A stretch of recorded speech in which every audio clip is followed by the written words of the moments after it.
Hello. Hello, ladies and gentlemen. It's a Thursday night in January. It's the 12th day of January, and we're going live a little bit early because we have a guest that's coming on at 7:30 and a few things I want to get around to before he arrives. Who is that guest? You all know him. He's been on this show many times now, as we have forged what I hope is a friendship, a mutual friendship. Over the last couple of years, Timothy Alberino. He's a researcher, he's an explorer, and author. And I can't wait to have him on to talk about the Younger Dryas Impact Hypothesis. So this is going to be a deep dive into the past. I'm sure it'll ruffle quite a few feathers. Everybody has their own theories of the universe. Theories of how we got here and what came before us, and how many great resets there may have been prior to the emergence of, our timeline. So that's what Timothy Alberino is going to be coming on to do at the bottom of the hour, and he'll probably stick around with us for about 45 to 60 minutes, and then that'll leave us just enough time at the end to start taking some calls and to see what people are thinking, and then to leave off for what is the last show of the week. I'm going to make a decision on what our Saturday night show is going to be this month, because obviously we're almost halfway through January, which is obscene, right? It's the 15th over the weekend. Sunday is the 15th. It's my father's birthday. Halfway through. Nuts. You take a blink. It's already Christmas again. You know that, right? It's all over. We already did Memorial Day and 4th of July. It's all over. And we're right. Actually, it's actually to the 12th of January, 2025 right now. Welcome to the show. So that's what we're going to be doing. I wanted to do a little bit of an update on Joe Biden's garage. So that's why I did this a little bit earlier. And that's what we have going on for Thursday night. I want to thank my sponsors, since we're going to be talking about the impact of comets and flooding, lost civilizations, and all of that. Please be prepared for anything. Be prepared for anything. You know what the ancients did not have when the comets hit us and started wiping out the earth and the megafauna and all that stuff? They didn't have Blue Monster Prep survival food in their basement. This would have been a completely different ball game if they had the cedar fire starters and all of the water filtration systems and secondary forms of communication. Okay? Go to BlueMonsterPrep.com. Pat and Gina, they are of the audience. They are Franklies. That's why this felt so right to partner up with them a few years ago, even though I always wanted to have a preparedness website and supply company on with us. So the fact that they are of us is just so great, and they always prioritize this audience, and I hope that you all go and start prioritizing yourself a little bit in 2023. Start somewhere, start small, and just be consistent with it. That is BlueMonsterPrep.com, promo code Frankly. Get in touch with Pat and Gina if you need any kind of guidance. They are absolutely fantastic. You'll feel right at home, and away we go. So tomorrow, Leo Zagami is on to discuss Hollywood, esoteric Hollywood, occult Hollywood, and the Vatican. I have a lot of questions about the Vatican, and we will see, as it is right now, popes dying, other ones being plotted against, just a lot of cool things, weird, creepy things, but of major, major historical importance. And I want to see what he thinks is going on. So that'll be a good night tomorrow. I don't know if Matt will be in tomorrow. I just got to let him know. I think he'd find Leo really interesting. So I'll remind him. All right. Last night's book club was fantastic. Really great. The viewership was awesome. Glad to see how many people took part in it. Well over 100 people were just hanging out with us and talking and discussing the source material of C.S. Lewis's The Great Debate, The Great Divorce. The Great Divorce.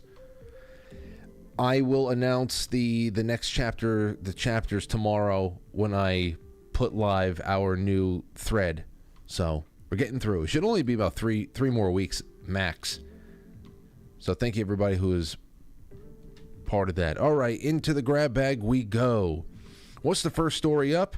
From the Daily Caller. Representative Alexandria Ocasio-Cortez says gas stoves reduce cognitive performance. You know, last night my gas stove sexually assaulted me. It was disturbing. I don't feel safe in my own kitchen now. I can only imagine what would have happened to me if I were black. That would have been worse, I would have to imagine, because as we know, gas stoves hate black people more than anybody else. But this just adds another reason why we need to get rid of these things quick, because it is reducing cognitive performance, and people like Alexandria Ocasio-Cortez cannot spare any brain cells. She's got none to spare. She already doesn't have enough to go around. So please do something. Democrat news. I don't even give a shit. Why am I going to read this? Who cares? Just another step in the plan, step along the way with the nonsense. But on to the next thing. Oh, well, I have this other guy. I don't know who he is. Keaton Joshi. He talks a lot. He's obviously obsessed with gas stoves.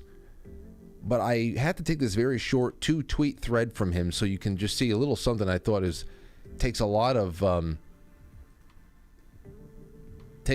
self-unawareness to write this out. Keaton Joshi said the following: the gas industry in the U.S. is absolutely going to ramp up a massive, well-funded disinformation campaign modeled on both the smoking and climate denial campaigns of the past to introduce doubt about the obvious health impacts of burning methane in your home to cook food.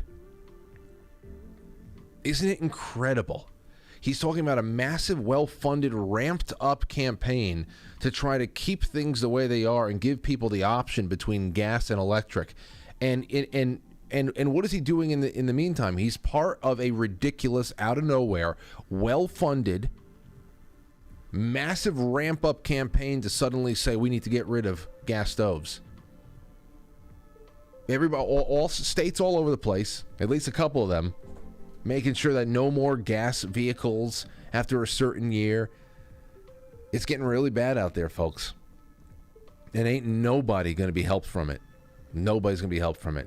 If this does help the environment, you won't be alive. You won't be alive to see the day that it does. But here you go. Here's what he says that you should be doing. You should expect literally everything from the gas stove lobby. You ready? You ready what we should expect? Paid off scientists, hundreds of op-eds, paid social media campaigns, complicit or just convenient fool media outlets doing false balance, threats, intimidation, and bullying directed at scientists or researchers who counter the narrative. Where have I heard that entire game plan? Where have I seen and experienced that entire game plan rolled out recently? I know it was somewhere. It feels very familiar to me. I wonder what his opinions on COVID shots are, and lockdowns, and masks. Oh, I wonder what this idiot's opinions on that is. That'll be interesting. So watch out. They're coming for your gas stoves.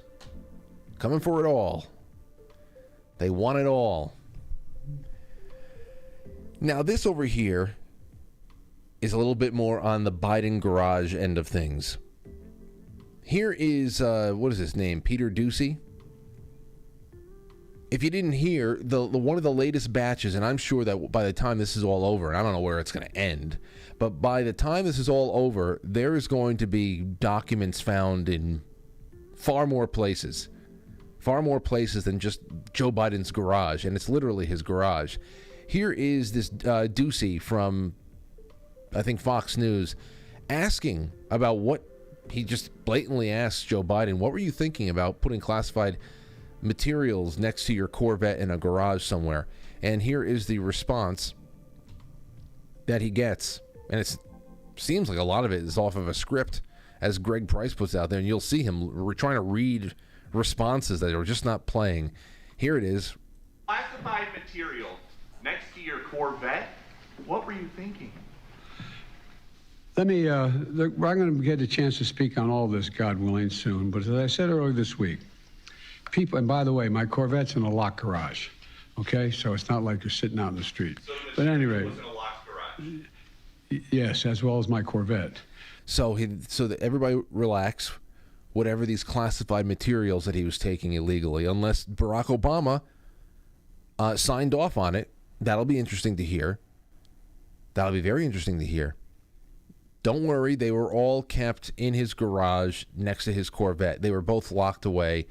Well, maybe the front door, the garage was locked. Who knows here?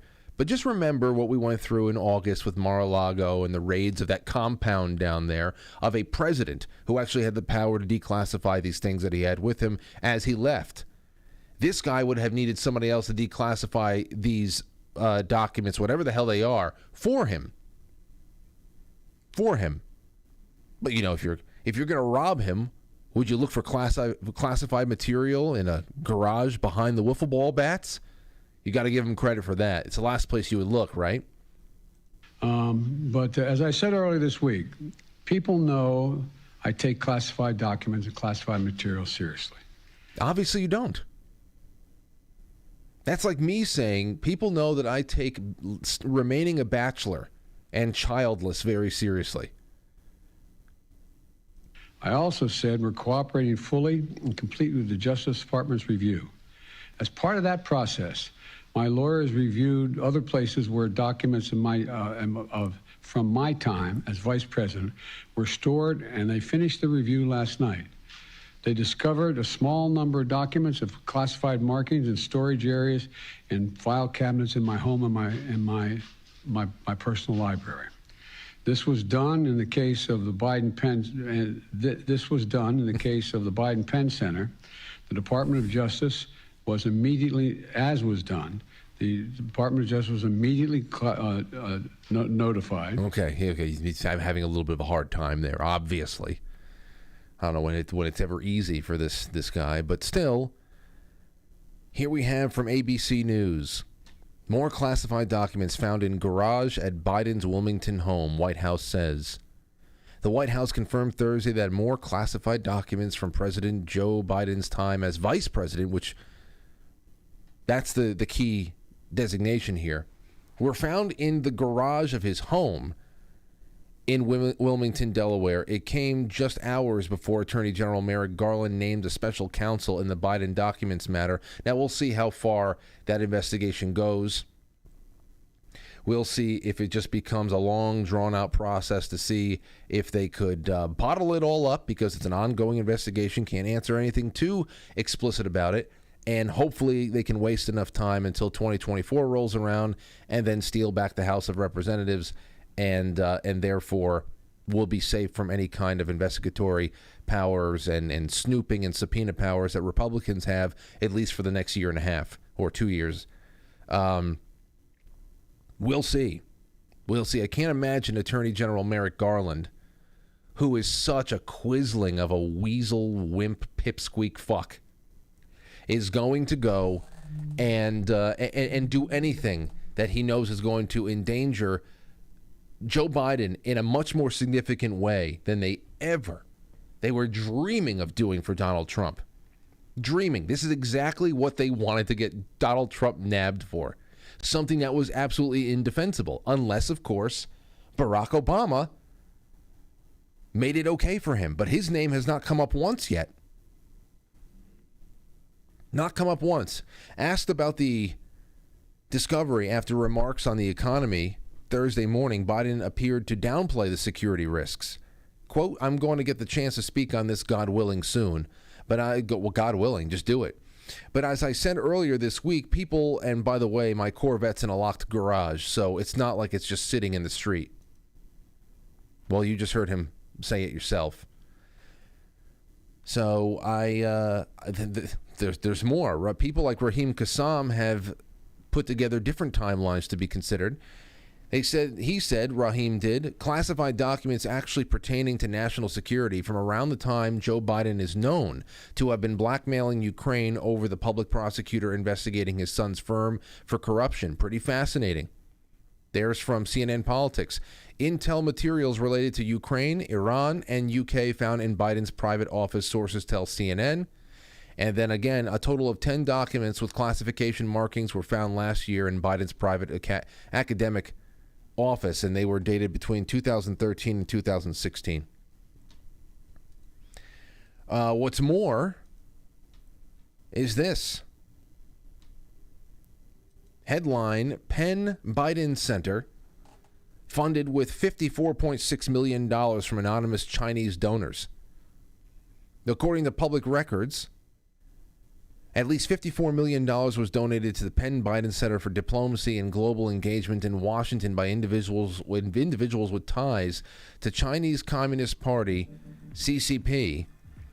Between 2014 and 2019, the Penn Biden Center is where several classified documents were located in early November, locked in a closet in President Biden's former office, which is probably like, you know, Tony Soprano's office at Barone Karting. It's like it's nothing. It's just a place where you go to pretend that you actually have a job there, but it's really just a front so that you can get a W-2 to justify at least a portion of all the money that you're making in gambling and prostitution. So I don't think it's an actual office that he went there to grade papers in or anything like that. But that's the key thing there. Well, it's not, who knows, because there's probably so many different types of scams and schemes going on all over the place. But 2014 to 2019, those years are pretty interesting because it was 2013 that Hillary Clinton's bathroom server in Chappaqua closed down. And that was open, I think, between 2007 to 2013. And why do I bring that up? Because the more I look at this, the more my gut just tells me that we are at the opening of yet another big, deep rabbit hole that is just a international back channel. An international back channel of intelligence transactions and all that other stuff. Espionage, pretty much. Pretty much espionage. That's what I'm thinking at this point. One reported donor was a real estate developer in Shanghai. Remember, one of Joe Biden's son's business partners was a spy chief in China as well. So these documents are there. I want to bring something else up. I went back into an old blog show notes that I put together for a show that we did in 2018. It's called Chinese Checkers Show Notes, especially this part right here.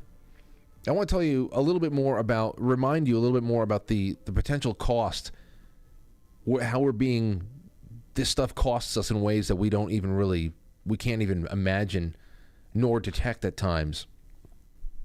Early reports, this is my compiled writings from 2018.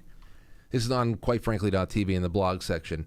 Early reports indicated that Feinstein, because we're talking about the Chinese spy that was working with Feinstein for 20 years, that was all uncovered around, I don't know, what was it? I forget how long ago it was now because it's 2023. Anyway, when we started learning just how long the spy, or like, oh, it was her driver. No, it was her office manager. These little things started popping up. Well, I built on that. Early reports indicated that Feinstein's spy was only a driver for the senator, but new reports have revealed Russell Lowe, named as the spy in question, was actually employed as her office manager. It has been reported that Senator Feinstein first learned that Lowe was a Chinese operative in 2013. I should keep 2013 in mind. Here's a quote. "The FBI told me 5 years ago it had concerns that China was seeking to recruit an administrative member of my California staff, despite no access to sensitive information.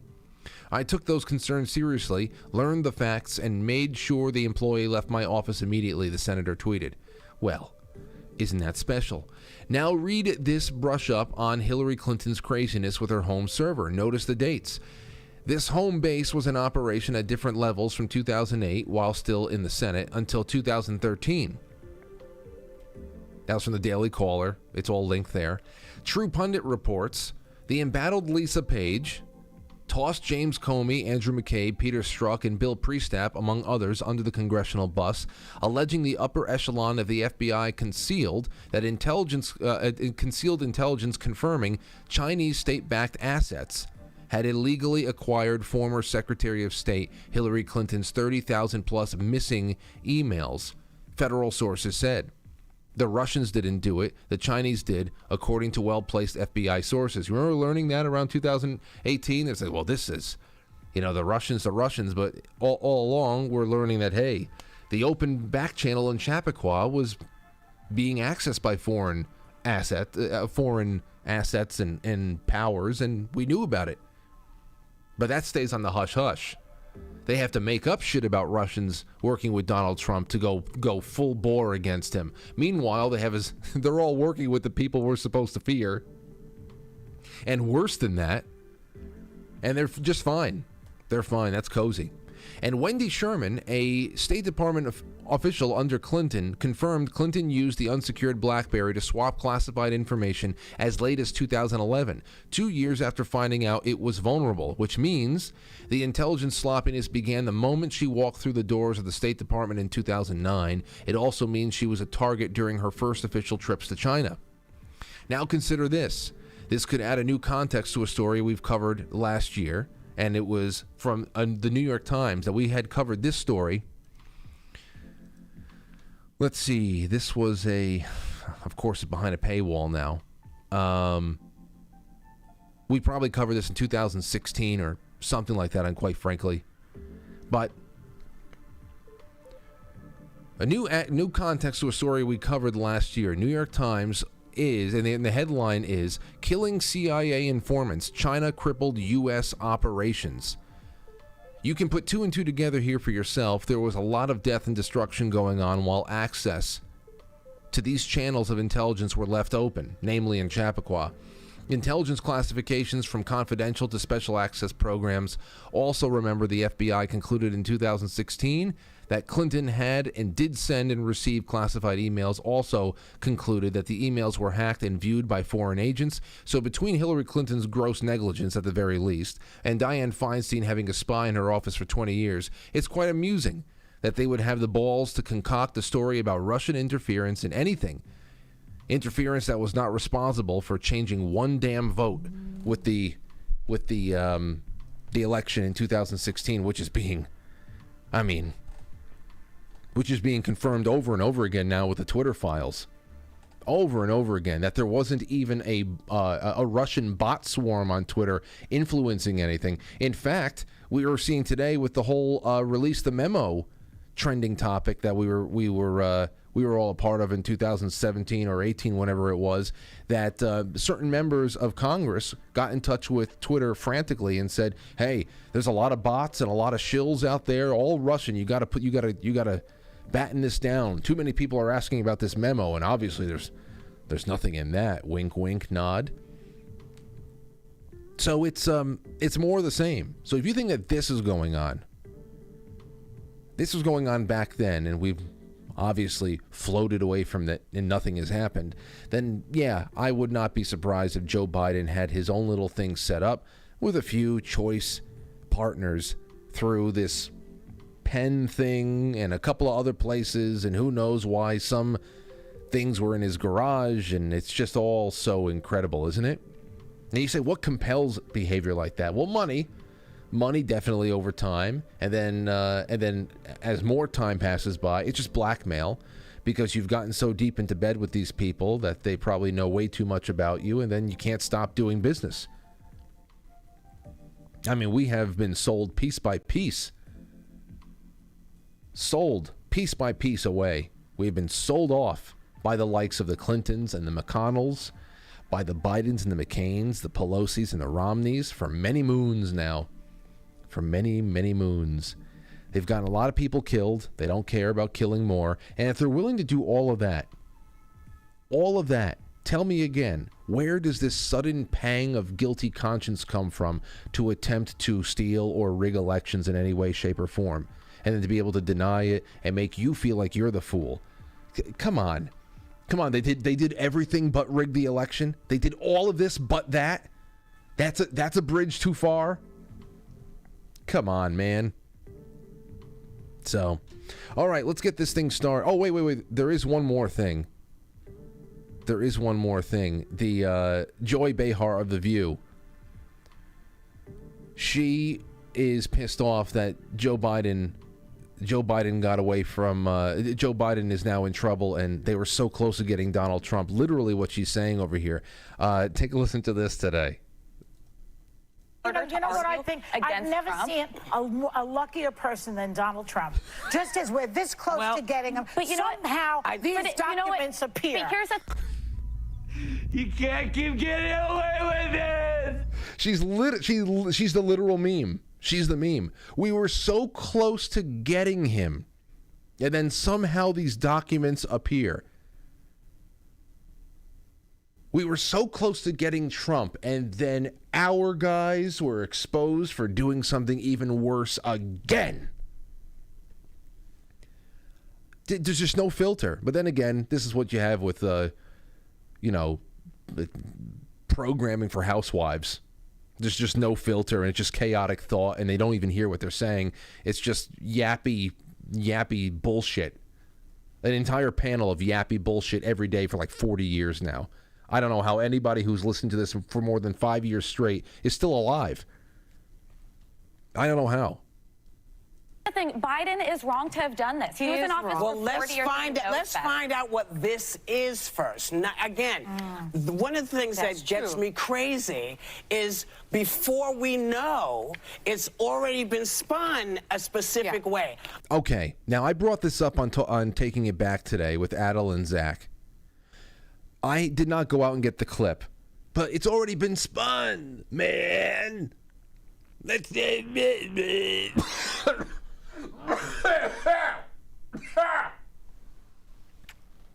I got Whoopi's smoker's cough just by impersonating her.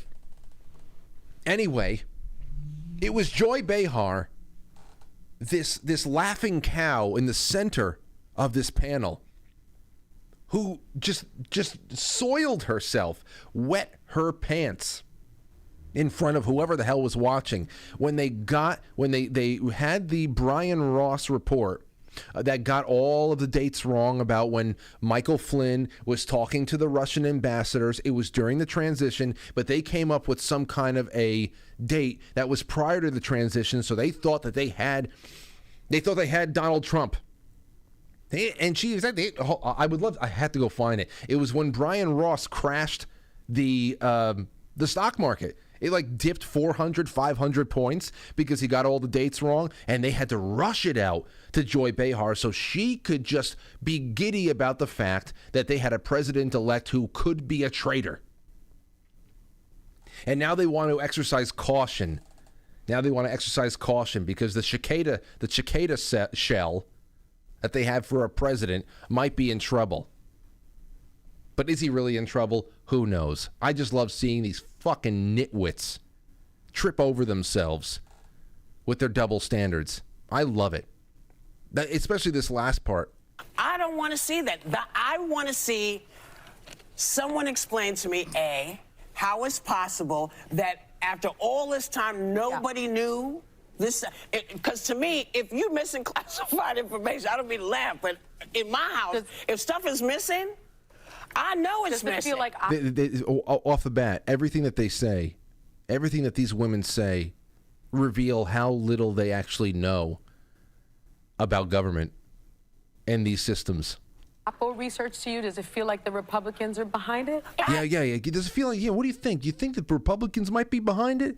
You think that the Republicans snuck into Biden's garage and put this the classified documents that pertain to what could possibly be his son's dirty dealings in Ukraine behind the wiffle ball bats? Or should we be upset that maybe a Republican tattled on the verifiable crime already? I mean, how many times does Biden have to admit to the crimes? That's what I want to know. Said, yes, the classified information was in the garage next to the Corvette. Yes, I said you're not going to get the $1 billion unless you fire the prosecutor. I mean, he says this shit out loud. Boy, the magicians are having one hell of a time flexing their muscle. One hell of a time. So, all right, ladies and gentlemen, that's it for the opening. Now we're going to go into the ancient past. We're going to have a good time with that and take our mind off of all of this nonsense for a little while. I want to encourage you all, please hit the like button on YouTube and on Rumble if you're watching there. There's other places to watch, of course, but if you're there, please hit that like button. It's incredible because from last week to this week, I can see it now. There's a 50% drop-off in views because there was about an average of 400 to 500 like drop-off from episodes last week to this one. Please remind each other, like the show if you want to help grow the show in 2023. If for no other reason than just so that the people who are already subscribed get some notifications about the things that the channel is doing. So thank you guys and gals for supporting the show, and we will be right back.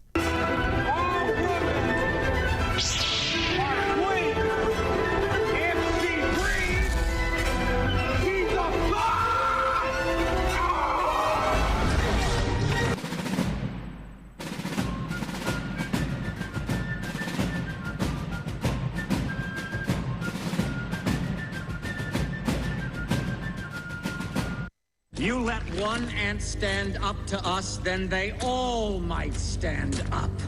Those puny little ants outnumber us 100 to 1. And if they ever figure that out, there goes our way of life. It's not about food. It's about keeping those ants in line. That's why we're going back. Does anybody else want to stay? Let's ride!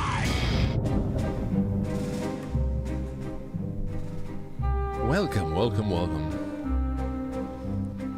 Okay, well, it's 7:23. We got a few minutes until Timothy Alberino comes and hangs out with us.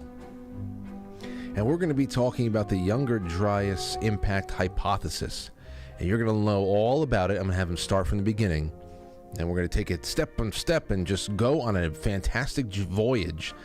But for tonight, for now, I just encourage you all to just sit back, relax, and enjoy yourself. And I'm going to start off with this little tidbit of information that was printed on the Jerusalem Post. Not printed. What's printed anymore? Archaeologists believe they found the Temple of Poseidon in Greece. Archaeologists discovered remains of what they believe was the Temple of Poseidon near Semikon, Greece, according to a report by FIS on Wednesday. The remains were unearthed and are being researched by Austrian Archaeological Institute together with researchers from the Johannes Gutenberg University Mainz, Kiel University, and the Eforet and Antiquities of Elis. Oh, they're just so great. I love these names.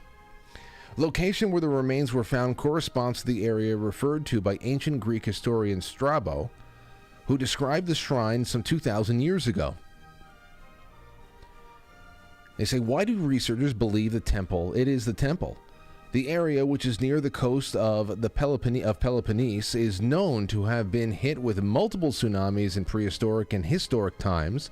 While it would seem that people would avoid such an area, this could actually be further evidence for the remains being from the Temple of Poseidon, because he was believed to be the god responsible for earthquakes and tsunamis. Oh, how ironic that the tsunamis would take him down. The remains were first found in 2021, but it wasn't until a few months ago that the archaeologists realized that they were probably what was left of the Temple of Poseidon. More research needs to be done on the structure, and extensive archaeological and geoarchaeological and geophysical analysis is planned for the next few years in order to give us a better understanding of what the structure was and its history. In Greek mythology, Poseidon is the god of the sea, earthquakes, and horses. He is the brother of Zeus, god of the sky, and Hades, god of the underworld, and the three are considered the biggest gods of the 12 main Greek gods. He is traditionally depicted with a trident, which he is believed to have used to channel his powers.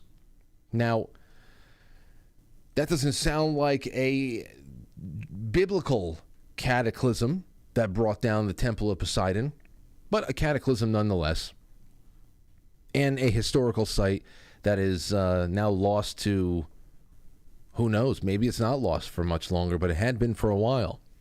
So cataclysms, plagues, pillars of fire, Noah and his ark, none are more hotly debated in recent years as the Younger Dryas Impact Hypothesis. Now, you may have watched hours-long discussions with Graham Hancock and Randall Carlson on Joe Rogan. If you're like me, you've hung on every word that people like Jimmy Corsetti from Bright Insight has published on the subject, which I enjoy even more because Jimmy dives into deeper territory that has to do with Atlantis and other legendary civilizations.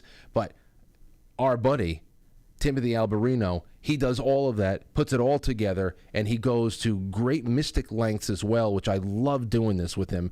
And we're going to be doing this tonight. So that's the return of Timothy Alberino. Timothy, Merry Christmas, Happy New Year. How you doing? Doing well. Happy New Year. It's great to have you on with us again. It's been I don't know. It feels like it's been since October or something like that. It has been. It's great to be back with you. Yeah. It's good to turn the page on a new year. You know, I want to just jump right into this, Timothy, because there's so much to do, and I want to just let you loose. The Younger Dryas Impact Hypothesis, like I said in the opening, very hotly debated among people. Just reading about the Temple of Poseidon before I called you up, possibly being rediscovered after being destroyed by tsunamis, which I said is ironic. But man, do I love talking about cataclysms of biblical proportions, and there's nothing more biblical than what you're about to talk to us about tonight. So since you did a lot of work on this yourself, a lot of published work and more work to be done with your presentations and everything else, can you start us off by explaining what the Younger Dryas is, and then take us through the hypothesis of the comet impact?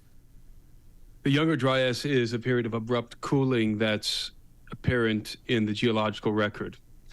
That happened some 12,000 years ago, sometime around the year 10,000 BC. The Younger Dryas Impact Hypothesis posits that abrupt cooling was catalyzed by comet impacts, or rather the Earth passing through a comet, an asteroid field, and fragments of an asteroid bombarding the Earth, basically like buckshot from a shotgun.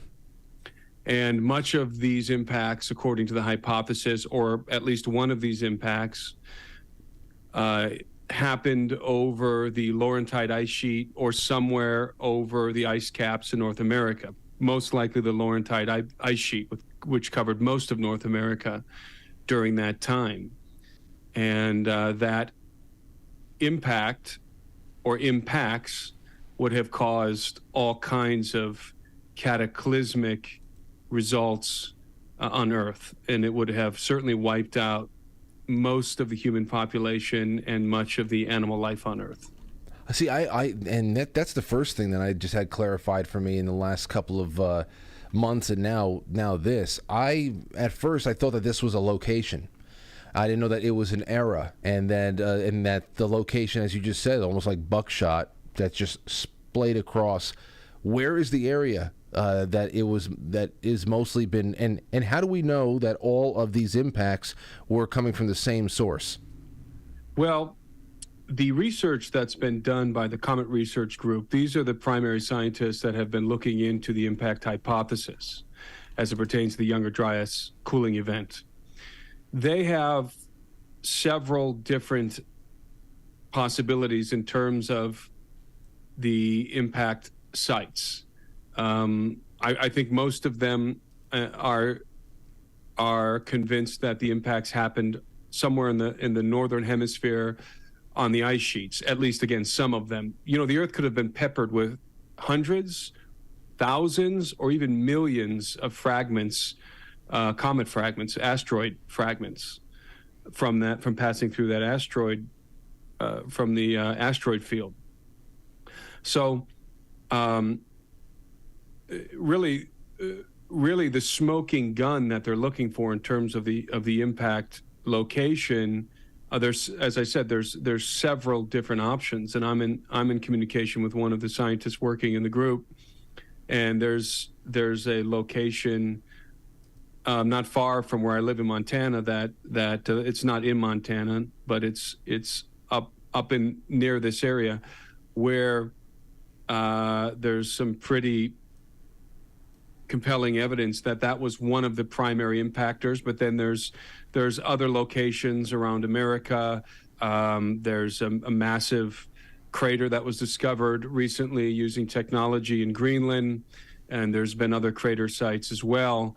And so I think the evidence is there, but they haven't yet put their finger on a single location definitively, at least to my knowledge.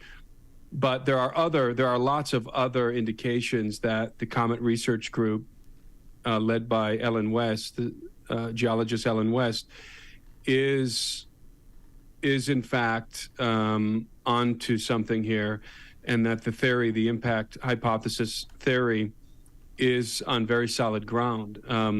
You have, I won't get into all of the scientific proofs, but you have layers of soil around the Earth. It's called the black mat. Certainly in the United States, there's this layer of soil that they call the black mat, that's been studied all over the place, especially in Arizona, that it shows massive biomass burning. In other words, forest fires on an absolutely enormous level. Some of these guys believe that up to 25% of the world's forests, vegetation, were on fire at the same time. Wow. And that's why you have this thick black mat apparent in the geological record. So there's a lot of evidences. There's a lot more than that.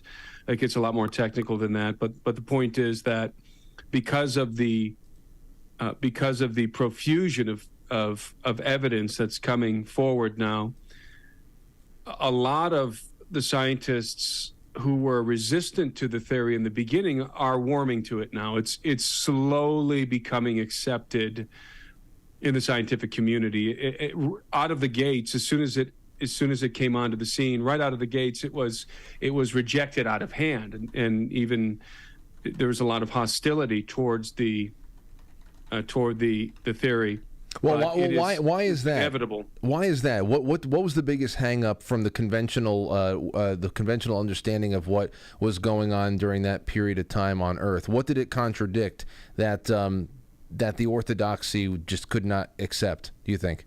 Well, it contradicts the very premise of modern geology, which was developed by Lyell and in his Origins of Geology. And it's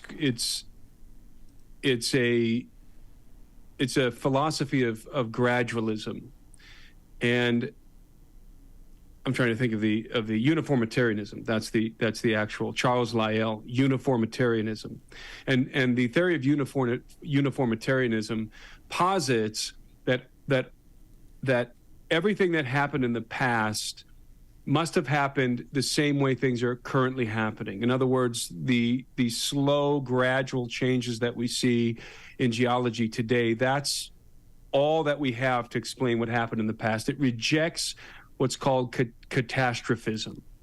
And catastrophism is the antithesis of uniformitarianism. And catastrophism posits that the Earth has undergone dramatic change due to catastrophic events, cataclysmic events that have dramatically shaped the surface of the Earth.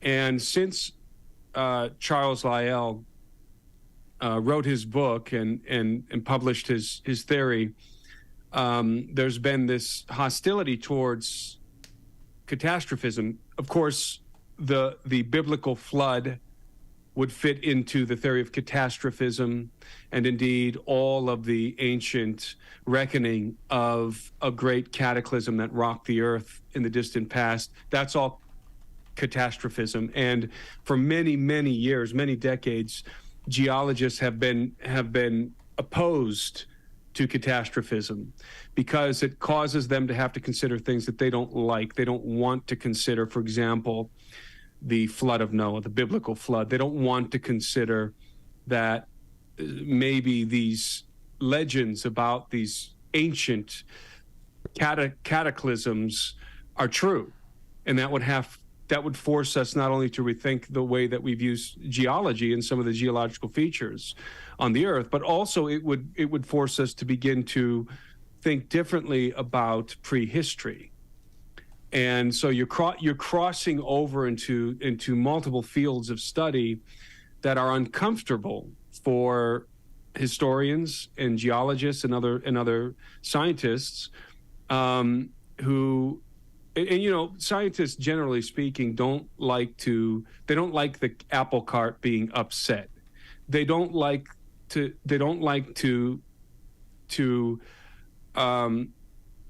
shake up the status quo. They're very comfortable in the way that they view the world, geological, historic, and otherwise. And so when you have a group of scientists in the Comet Impact Research Group who come along and say, wait a minute, we have evidence here that just 12,000 years ago, 10,000 BC, thereabouts, in the neighborhood of 10,000 BC, the Earth was rocked by a global cataclysm that wrought unimaginable destruction.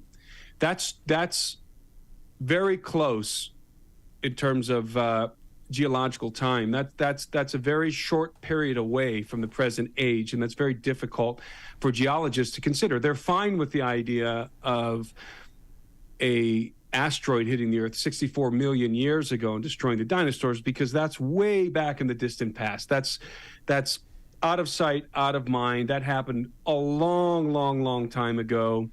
And, you know, before human civilizations arose in the Earth. And so it's just a very uncomfortable theory that it doesn't fit neatly. It doesn't fit nicely into their paradigm.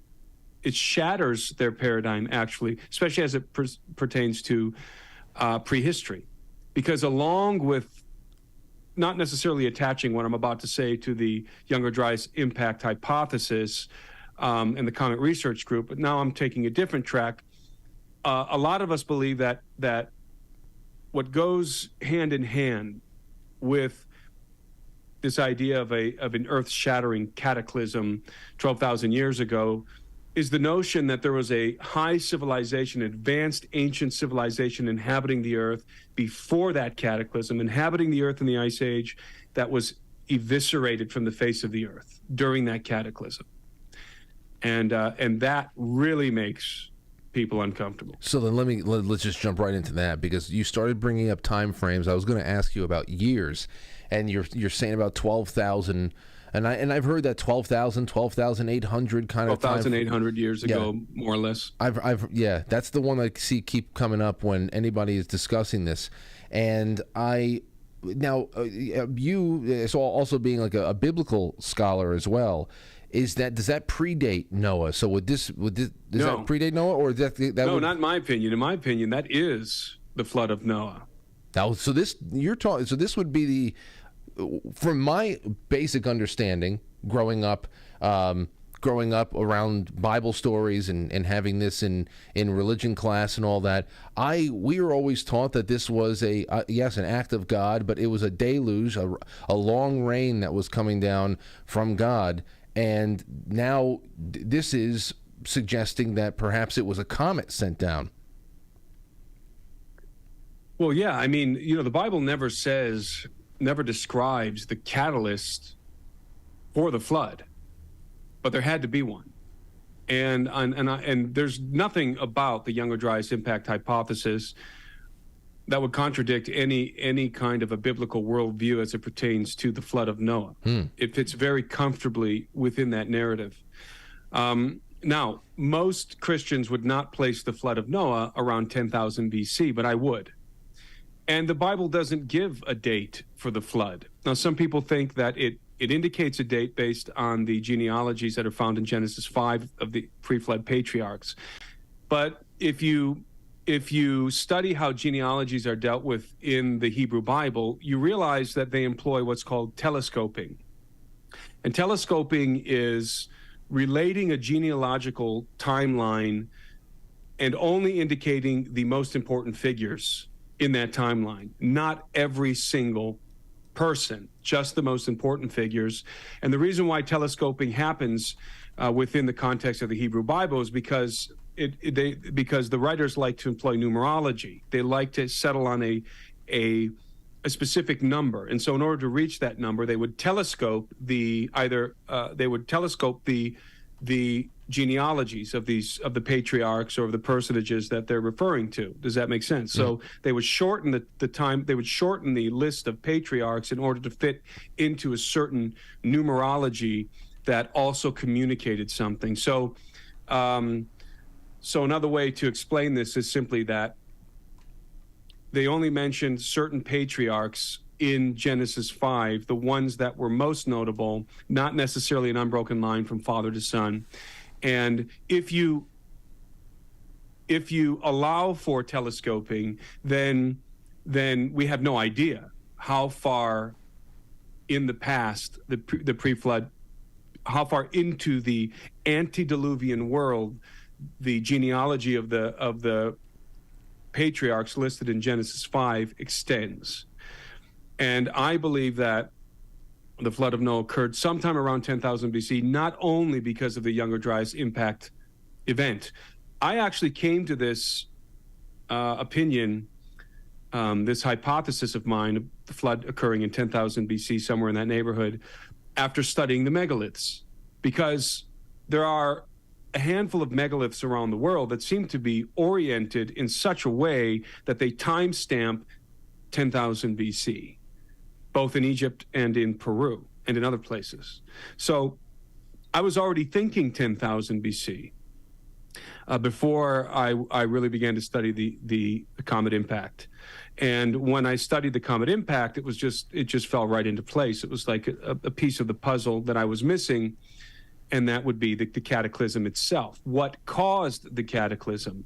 And by the way, you know, if you think about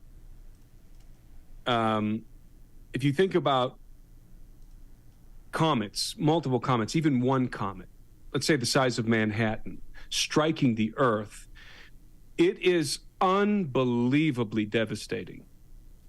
Unbelievably devastating. Each impactor would be the equivalent of 10 times the bombs that we dropped, 100 times actually the bombs that we dropped on Nagasaki and Hiroshima.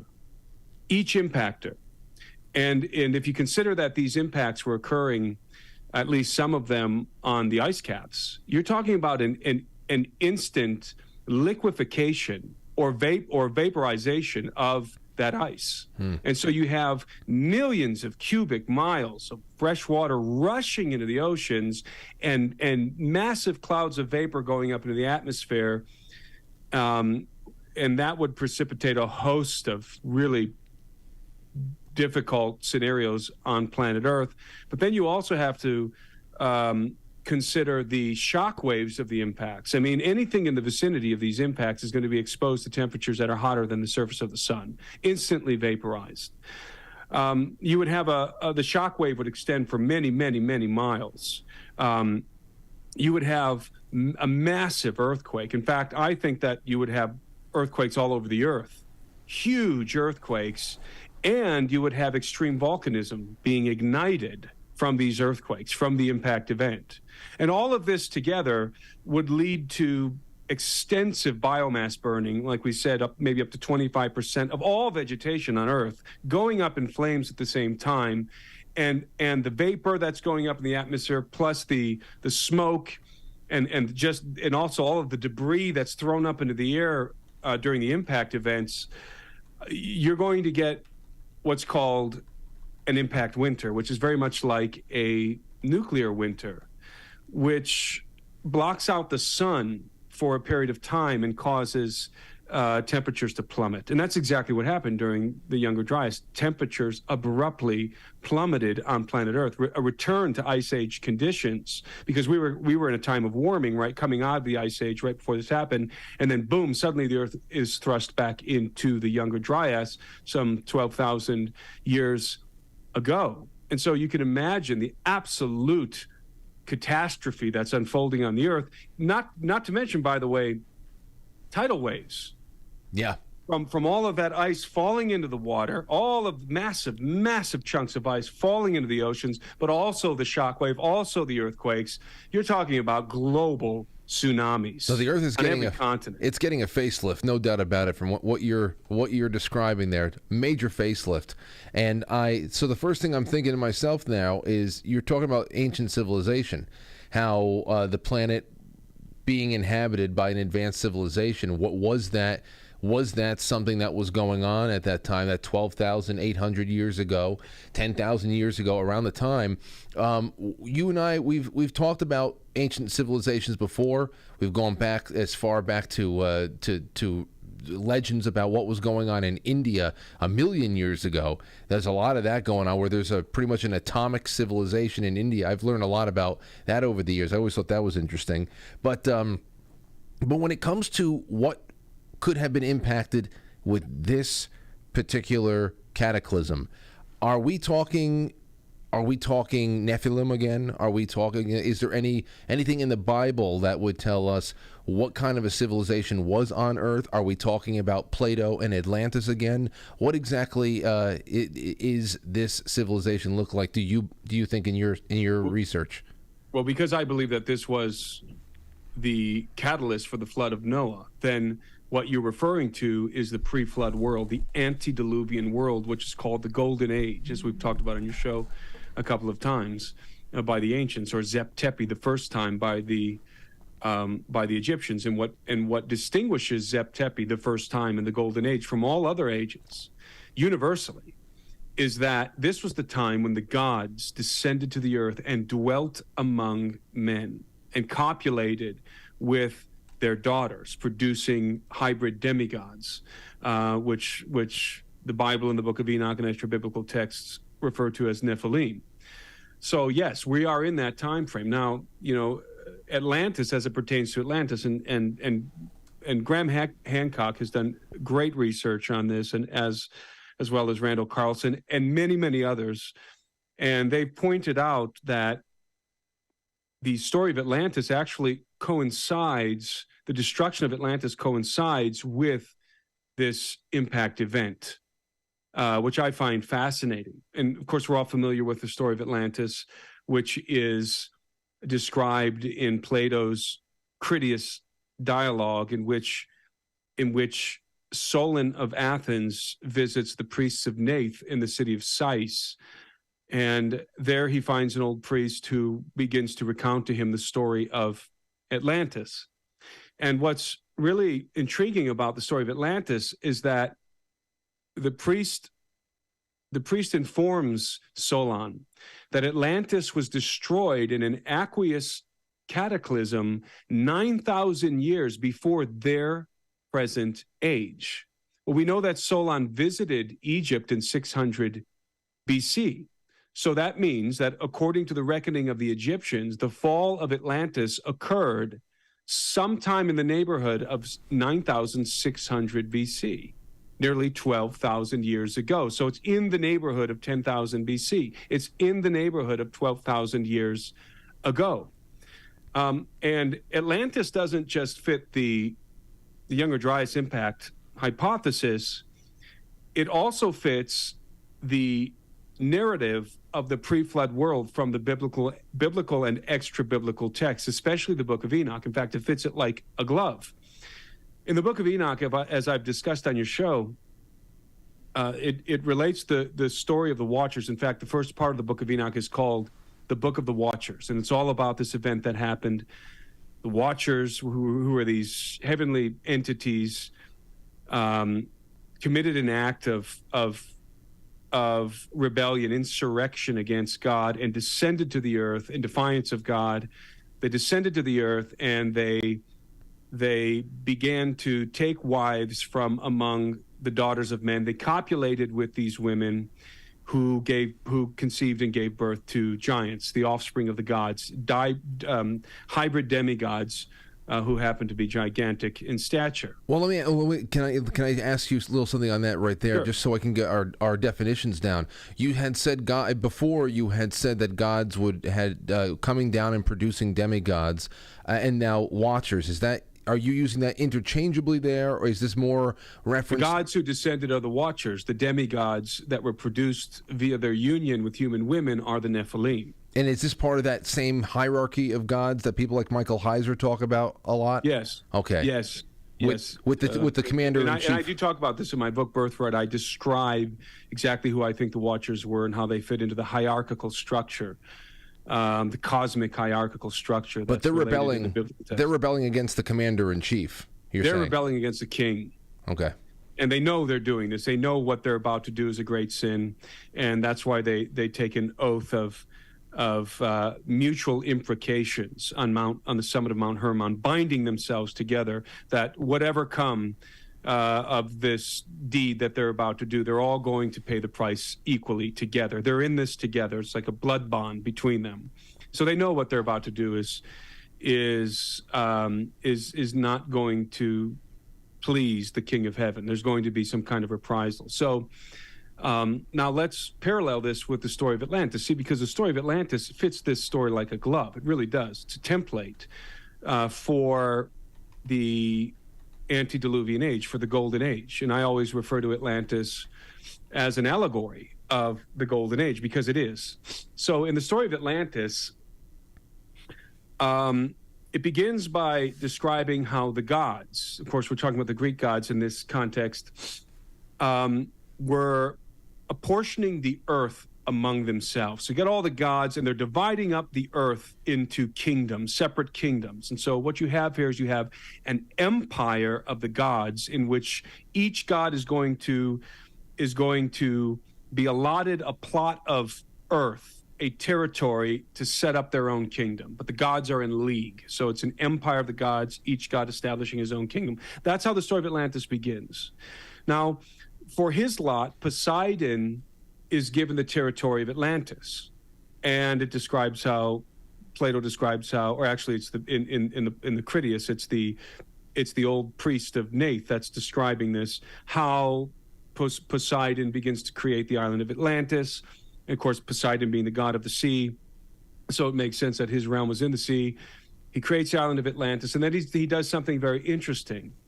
He decides to wed a human woman. He marries Cleito. He marries this woman that he's enamored of, Cleito. And he copulates with her. She conceives, and she gives birth to 5 sets of hybrid twins. So you have 10 sons, and these are hybrids, and they're twin sons. Chief among them, firstborn, is Atlas. And other sources, interestingly enough, describe the sons, other ancient sources describe the sons of Poseidon, the hybrid sons of Poseidon, and Cleito as gigantic in stature, as giants. These are demigods, classic Greek demigods, Atlas and his other siblings. Now, the sons of Poseidon begin to rule over the kingdom of Atlantis, but Atlantis is an expansionist state. It's an expansionist city-state. So it becomes a kingdom that expands into the neighboring territories in a very hostile manner. It's interesting that so many people, when they think about Atlantis, they think about this utopia.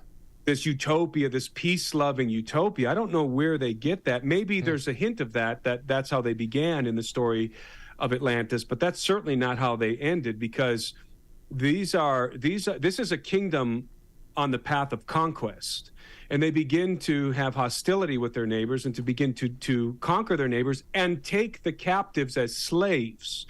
So they're taking slaves, many slaves from the conquered territories, and they're pushing inward. And remember, Plato puts Atlantis somewhere out in the Atlantic. That's from which the Atlantic Ocean derives its name, from the city of Atlantis. Now, lots of ideas of where Atlantis might be.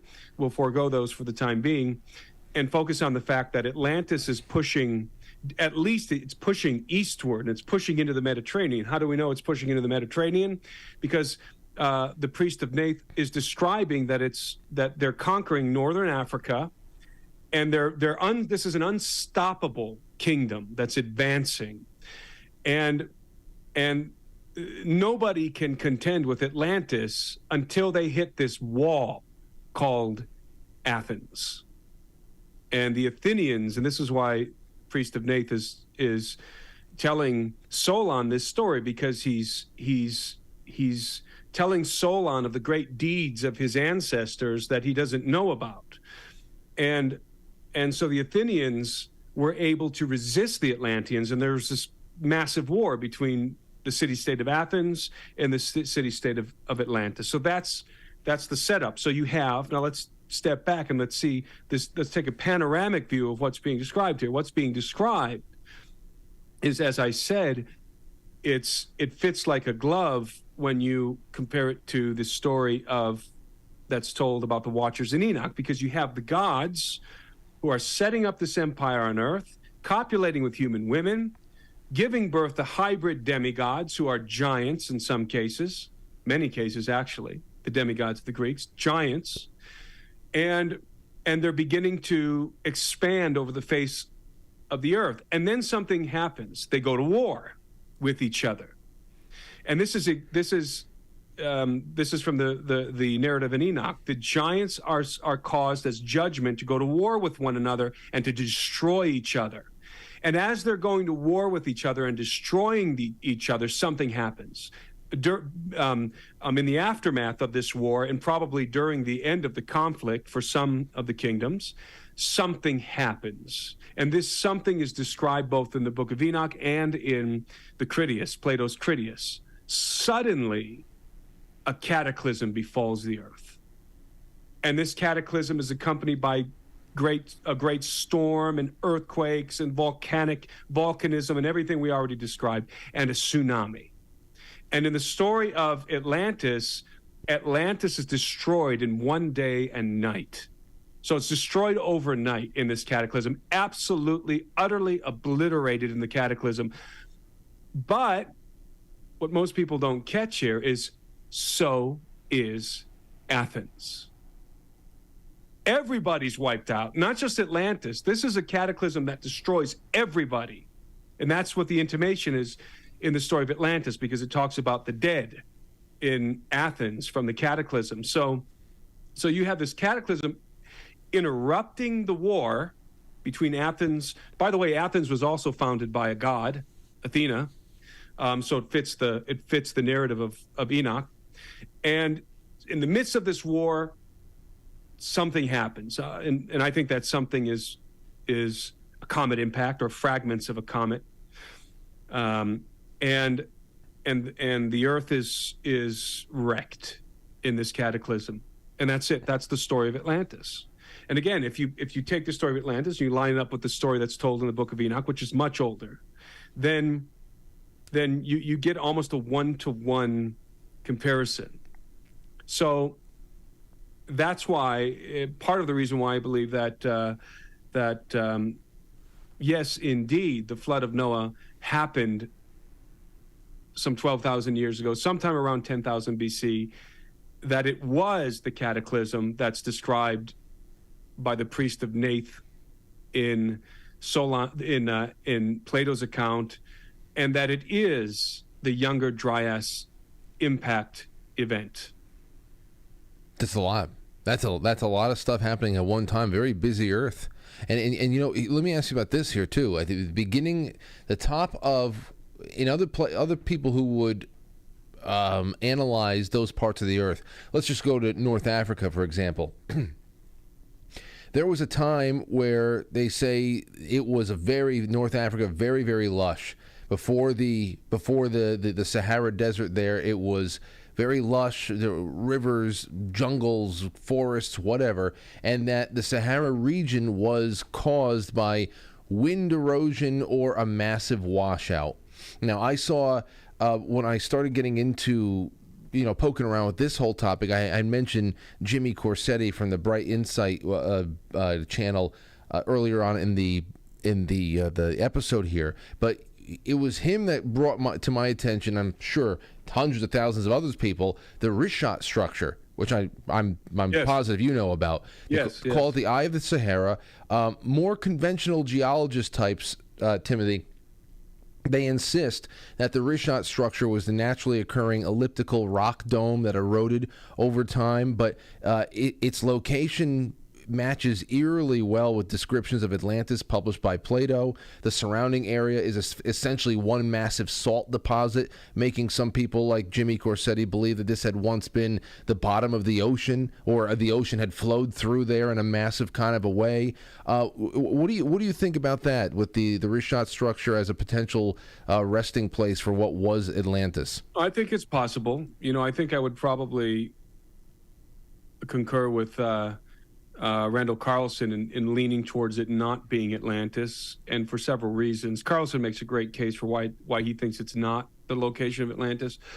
But, my initial problem would be that you have to keep in mind that the oceans were the ocean. This is something I didn't say, is one of the most important things that happened during this cataclysm, the Younger Dryas Impact event, is that the oceans rose precipitously, like some 400 feet or something. The oceans rose precipitously, obviously from all that ice, all that fresh water flowing into the ocean from the ice cap. So, and other things happening, possibly water coming up from beneath the crust of the earth as well, like the Bible describes. So the oceans rose tremendously. And so what we see today in terms of the landmass is not the way it looked at 10,000 BC. There was a lot more landmass. And you can actually look at maps that have been made by geologists who depict what the land masses probably look like based on what we can see in terms of the geography of the oceans today, the ocean floors. And for example, just to give you an example, all of the land masses around Great Britain, including Ireland and that whole area, were one solid landmass. So what you're seeing today in England is the tips of that landmass, just the high points, the most elevated points of that landmass is all that's left today above the ocean. But at one time, there was a lot more land there connected to Europe. So there was the English Channel didn't exist. In fact, the English Channel was pretty shallow, and it certainly did not exist at that time. So, and of course, we know that where do civilizations live? Where do the largest civilizations live? They live along the coasts and along the banks of rivers. And so those are precisely the areas that would have been most devastated, completely flooded, completely. The entire Mediterranean area would have been underwater. The area between the Mediterranean Sea and the Fertile Crescent would have been completely submerged. Rather, the Fertile Crescent would have been completely submerged by the Mediterranean Sea, completely.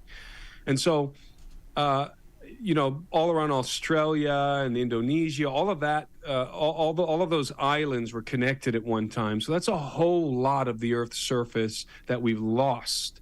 Having said that, if we consider the eye of the desert, what's it called? The Richat Structure, the eye of the Sahara. Richat Structure. Today we see it above water, which would seem to contradict what we know about the world, about the Earth and the land masses 12,000 years ago. In fact, that area would have been even more elevated from sea level at that time. So it's difficult for me to imagine, unless that part of the Earth, through tectonic activity or something, was elevated, was lifted up during the cataclysm and came up out of the sea, which is a possibility, by the way. It's hard for me to imagine it being submerged, being at sea level during the Ice Age, or at least around 10,000 BC. It would have been even more elevated from sea level, is what I'm trying to say here. So, how do we make sense of that? And I don't know, maybe there's an answer for that, but I that's one of my contentions. Well, as I was looking at while you were talking about just earlier on in our discussion tonight about the kind of splayed out shotgun effect that could have happened in all of the confirmed, or at least I don't know, perspective, or I should say the potential impact zones around the world. It seems to all be taking place above the equator. I saw there's a lot of red markers in North America, in the United States, which I was surprised by because I thought this was mostly a Eastern Hemisphere kind of thing, but it looks like we got the brunt of it. We did. But Northern Hemisphere. Well, then here's my question. If that's the case, I can totally see how the Northern Hemisphere and all that got really peppered, and why people would say, well, you know, if there was an Atlantis, if there was a global advanced civilization that had inhabited the Earth, and where's the debris? Like where is any? There would be none. Even you think. I think they would say even anything that made of metal, nothing. Was that any? No, there would be none. The only thing that you would find, and I've been saying this for years before I came upon the Younger Dryas Impact Hypothesis, the only thing that you should expect to find, if in fact a global cataclysm occurred in the distant past, the only thing you should find of civilization would be the megalithic foundations of their largest constructions. That's it. You would only find those foundations, which were devised, by the way, to withstand cataclysm. They were made for that, to withstand it. So if in fact they were built in the world before the cataclysm, which I think they were.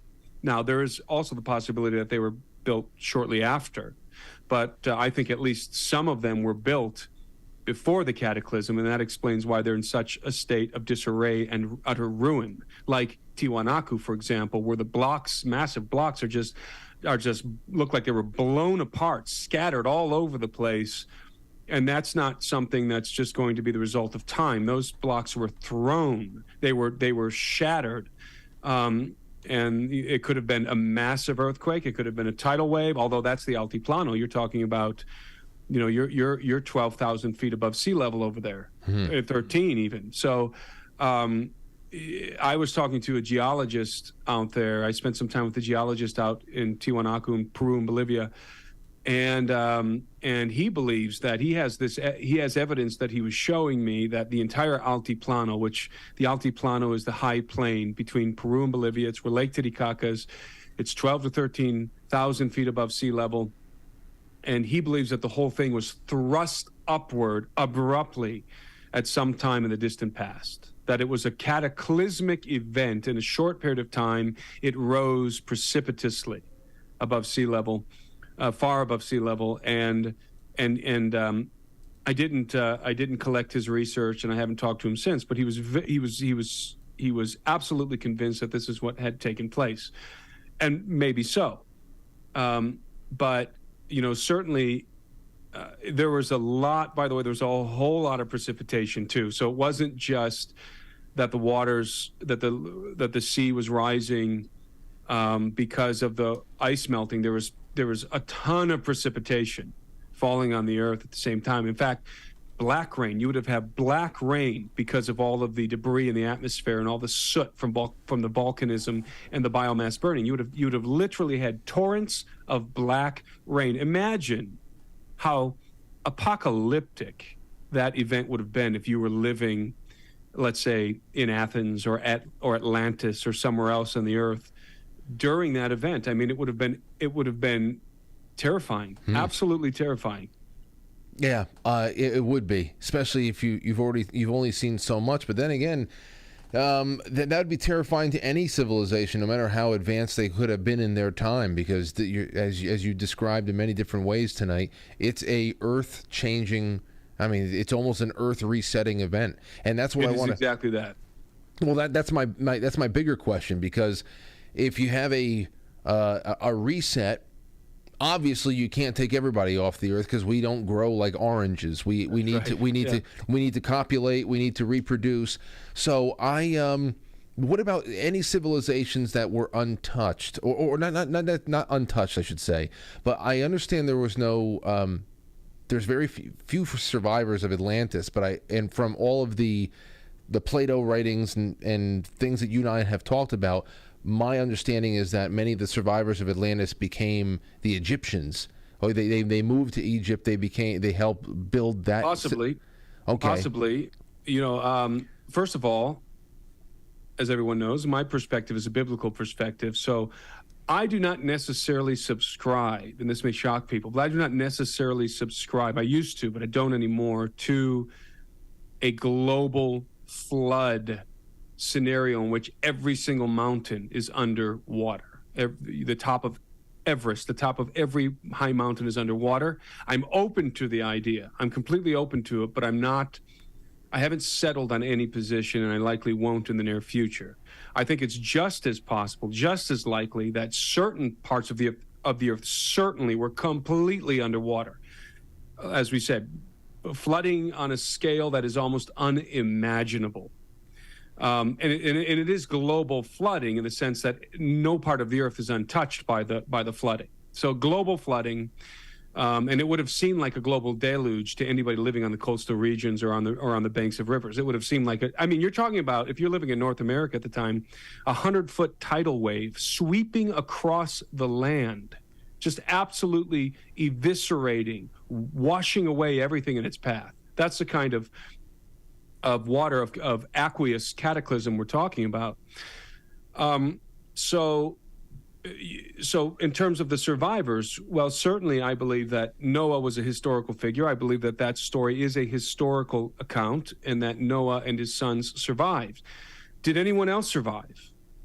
And right away, let me preface this by saying a lot of the Christian people listening to me right now may be throwing up red flags saying, wait a minute, the Bible is clear about this. But I challenge you to go back and take a look and to look at this from the point of view of both Michael Heiser and Hugh Ross. And you'll see very quickly that there are more than one possibility. Just taking the biblical text, just taking the text of the Old Testament, you will see that the idea that every mountain was under the water is not necessarily the prevailing narrative. That there are a couple of possibilities that are equally valid. So let me just insert that. So were there civilizations, or at least were there groups of people who survived the cataclysm? Graham Hancock, for example, believes that there would have been some hunter-gatherer civilizations that survived in different parts of the earth because they would have had the skills to survive in those very savage world that would have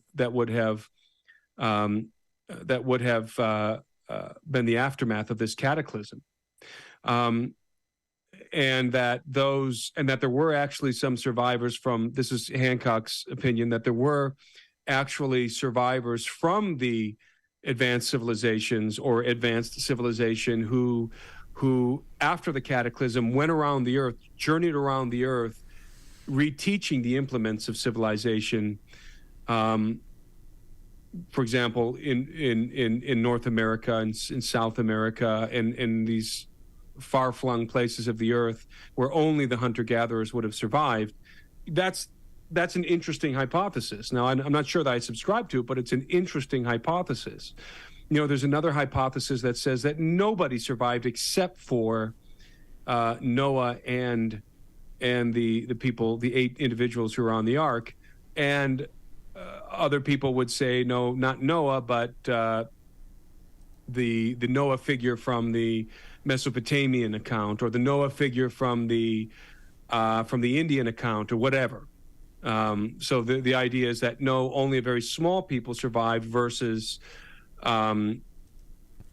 only hunter-gatherer types really survived, and maybe a few individuals from the higher civilization.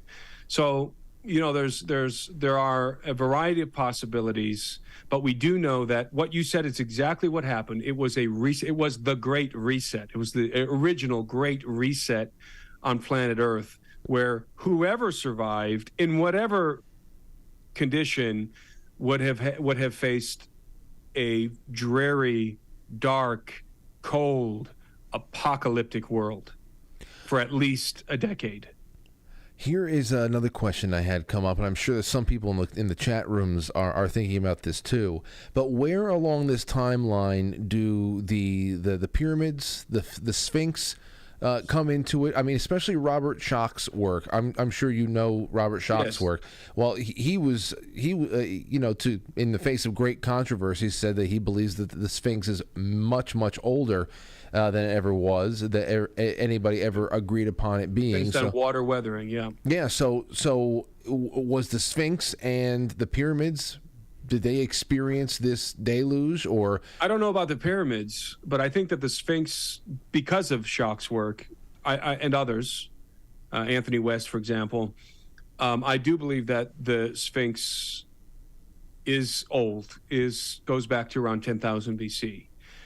Just like I believe that Sacsayhuaman and the megaliths in Cusco go back to 10,000 BC. But the pyramids themselves, I don't know. I don't know if the pyramids are built on older structures. Sure, they most certainly are, I think. But what technology did the ancient Egyptians have to build those pyramids? And there are possibilities that the ancient Egyptians did have technology to build those pyramids, but it could go either way. I mean, there's really solid arguments that the pyramids were in fact built more recently, 3000 BC, or the traditional dates given, 2500 BC, whatever they are. And then there's also compelling arguments that the pyramids were built much further back in prehistory. And again, I think both arguments make very compelling points. So I haven't settled anywhere in terms of a time frame for the pyramids. Well, that's certainly interesting, though. It really is. The whole damn thing is. And I when I think about what you had written in one excerpt, the document that you had sent me months ago when we started planning this broadcast, I know that there was one part. Now, we were talking about this age before the impacts, or before the big event, before the cataclysm, that we're looking at a pre-Diluvian world where there is a race of demigods that are very out in the open, and they're dominating the earth, and they're fighting with each other, and most of them have to have been killed from this as well. So I'd have to assume that you believe that maybe there's a little bit of divine providence in the cataclysm itself, just to be able to take out a lot of the rebels from the initial fall. But from there, not all of them were gone. If some people have been reporting that they had cited giants in Afghanistan in the early parts of the war. So what do you think of how much was left of that race? How much was left for them to rebuild? There were giants in the land of Canaan during Joshua's conquest. So certainly there were giants after the cataclysm. Now, how large those giants were can be debated, but the simplest answer as to how that would have occurred is that some of them must have survived in some way, shape, or form. And now, those who believe that the entirety of the earth and all life on earth, besides the 8 people in the ark, were destroyed in the flood, have a real hard time with that. And I understand that. I understand that difficulty for them. But if you're open to the idea that not every square inch of ground was covered by water, and that there were parts of the earth where you could have survived, it would have been exceedingly difficult, though, to survive.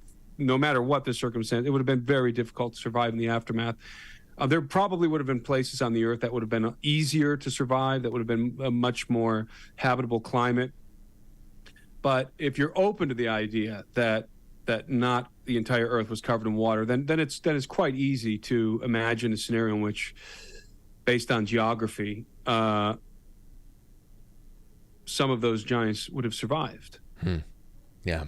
I have one more off-topic question about the giants themselves. You had talked about a blood bond before that they may have had when they came down and they started mating with our women and creating the secondary race. But in some of your writing, you had talked about that they had almost like a blood addiction, and there was how sacrifice was so important. And my question to you is just based on what you have learned in all of your adventures through ruins in Central and South America, and your extended travels elsewhere, and your research. Why is blood so important on a sacrifice level and on a consumption level?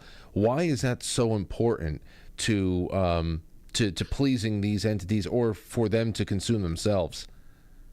Well, there's a very long-winded answer for that question that I don't think we have time for, but let me simplify it by saying that I part of this story, the Enochian tale, the Book of the Watchers, is that the giants grew to an enormous size and were consuming, it's so elegantly put in the Book of Enoch, were consuming all of the acquisitions of the land. They were consuming all the acquisitions of the land. In other words,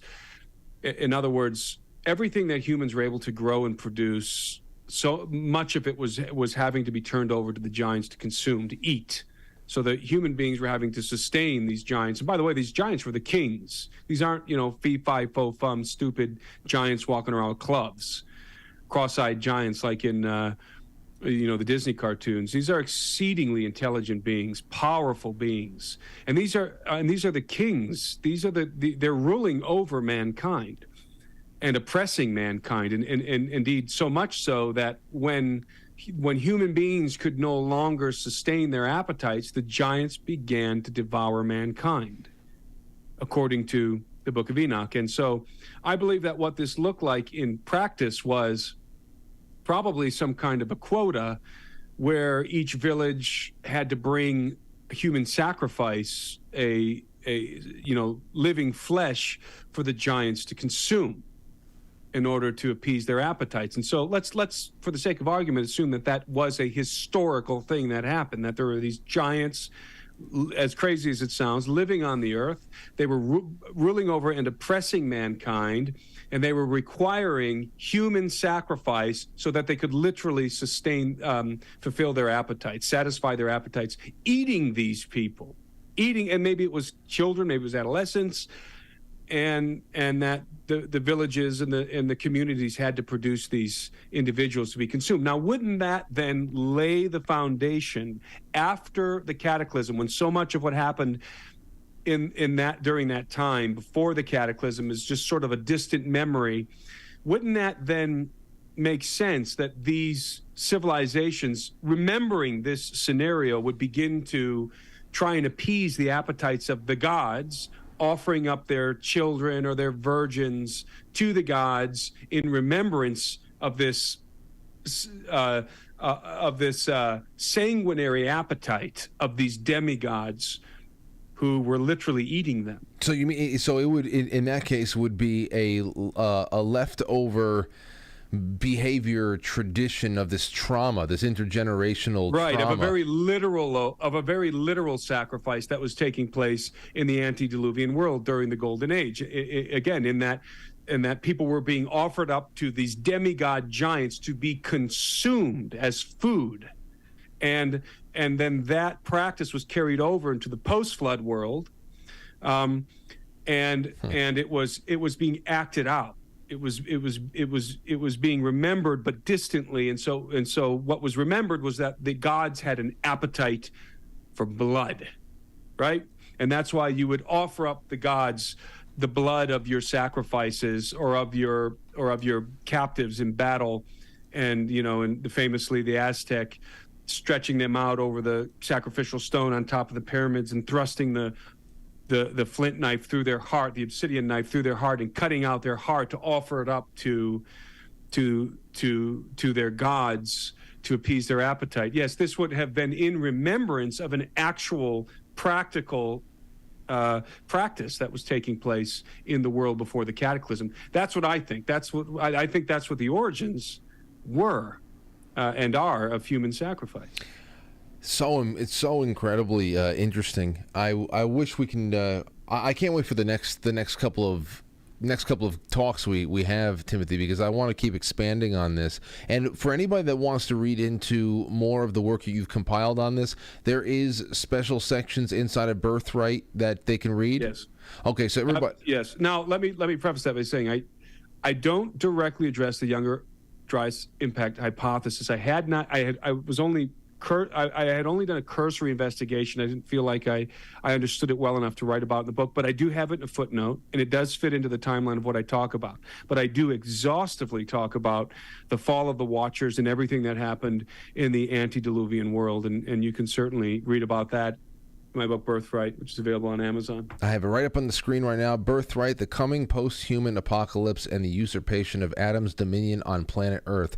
Oh, you had to have seen these like 3D images and videos about how baby factories, pretty much right out of the Matrix, right out of Brave New World, baby factories could be growing human babies in pods at 30,000 children a year. So whenever we talk about the almost foregone conclusion about whether or not we are going to have to go into this, we are going to be merged into this singularity and have to fight our way out in one way or another. Boy, they have really upped the game, Tim. I predict that very scenario in this book. I predicted it, and and because the globalists realize, the globalists, whoever these people are, they realize that, and maybe they've engineered it to be this way, probably so, to a degree, because I think this is happening primarily because of genetic degeneration, which we've discussed, I think, on your show. But they understand that by the year 2045, the male sperm count across the Earth is going to 0. 2045, 0. That means no more babies. No more babies. Not the old-fashioned way. And so right on time, we're getting these what really amount to schematics for artificial wombs, just like you said, just like the Matrix, mass artificial wombs. I predicted that in my book, that would be coming in the near future, among many other things. So yeah, we are sliding into this dystopian technocracy very, very quickly. And it all relates, by the way, it all correlates with the Golden Age, because what we're going to see a resurgence of the Empire of the Gods and a new Golden Age on planet Earth, in which the gods walk openly among men in a post-human paradigm on planet Earth. I can see that 100% with the way that they already present themselves, and they're getting more and more brazen with what they believe that they can do. Had to take more and more, I would say, divine responsibility into their hands for their stewardship of the earth. How they believe they can control everything from the weather to the seas, how they can control the human genome, how it can be recreated and made better. I mean, this is very, it's very brazen, and it's very naked. Maybe they're trying to engineer a form of humanity that can survive the next cataclysm, because some people, again referencing Hancock's work, some people like Graham Hancock believe that we're due to pass through that asteroid field again now, basically, or in the very near future. Tom Horn also hypothesizes that the Earth is going to be struck by a comet called Apophis between 2025 and 2029. There's all kinds of other theories out there, that there's a sun flare event that happens every 12,000. There's a host of different ideas regarding a cyclic cataclysm that we're due for whatever happened 12,000 years ago to happen again, and that could play into why, for example, the quote unquote elites or globalists have been building underground bases all over the world, and maybe why they're in such a rush to engineer a new form of humanity, maybe in anticipation of a cataclysm. Who knows? But I mean, there's so many different options. When I think about a new reset